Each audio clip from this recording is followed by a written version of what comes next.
Broadcasting from Studio 300 on Cal Poly's campus, you're watching Mustang News. Good morning, Mustangs. Today is Tuesday, November 19th. I'm Olivia DeGennaro, and Mustang News starts now. Wednesday is the first day for students not using a priority to sign up for winter quarter classes. Each college on campus has its own advising center to help students stay on track to graduate. Students are meeting with their advisors before their registration rotation to get last-minute help. The wait at each advising center is getting longer and longer, with more students coming in as registration nears.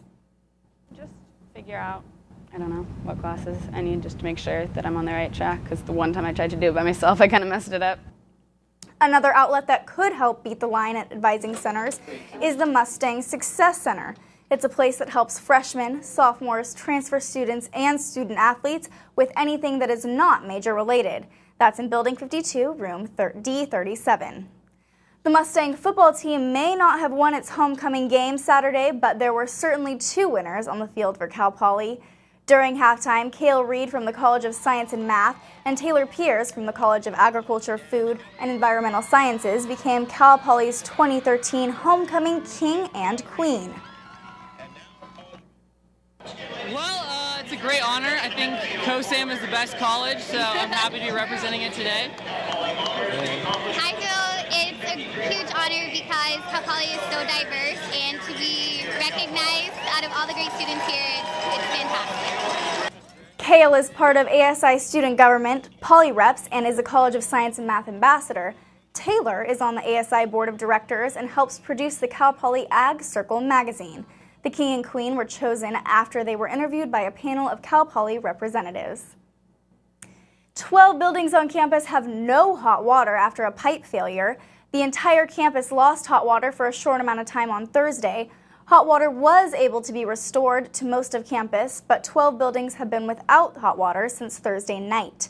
Some of the buildings affected include the Graphic Arts Building, the Health Center, Student Services, and the Recreation Center.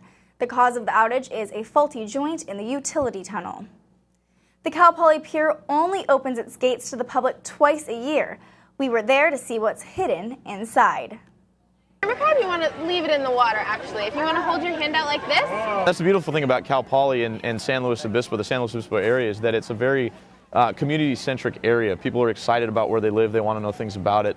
And Cal Poly has a nice platform to be able to provide scientific data about our area. Do scientific diving and just do a bunch of different projects working with local specimens and that kind of stuff, which is kind of unheard of. There's just a constant stream of ocean water that comes up and out.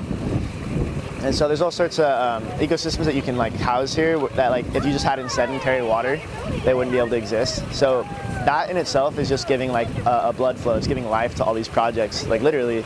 So the project that I have here that I am doing in collaboration with a number of undergraduates and a graduate student is a project looking at how a chemical pollutant that's been found in the waters out here, it's called nonylphenol. We're looking to see how it may be possibly causing problems for oysters in their ability to fight off disease. The reason she came, her and Dr. Lima both, was because of this pier. It's attracting really great minds in marine biology. It's a good opportunity. We're mostly looking at it in oysters to try and understand how it's influencing the health of coastal organisms in general.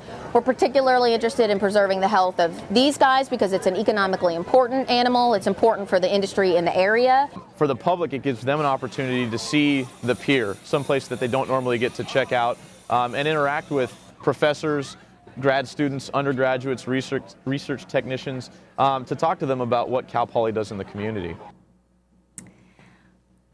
Well, that certainly looks like a fun event, but if you missed it, the next open house at the pier will be held in spring.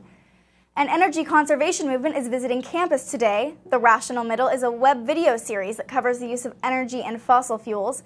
The Rational Middle is holding a screening of the film with a discussion panel featuring the director and producer.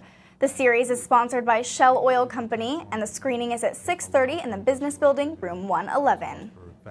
LA Theater Works is making a stop to campus today as well. The group is putting on a performance of The Graduate. It's happening in the Christopher Cohen Center in the PAC at 7:30. You can get tickets at pacslow.org, and the show is open for ages 13 and up. Well, thanks for watching today's Mustang News. You can find constant broadcast coverage at mustangnews.net. You can also find our weekly half-hour broadcasts on Charter Channel 19, Campus Channel 2, and UHTV Channel 7. Thanks for stopping by, Cal Poly.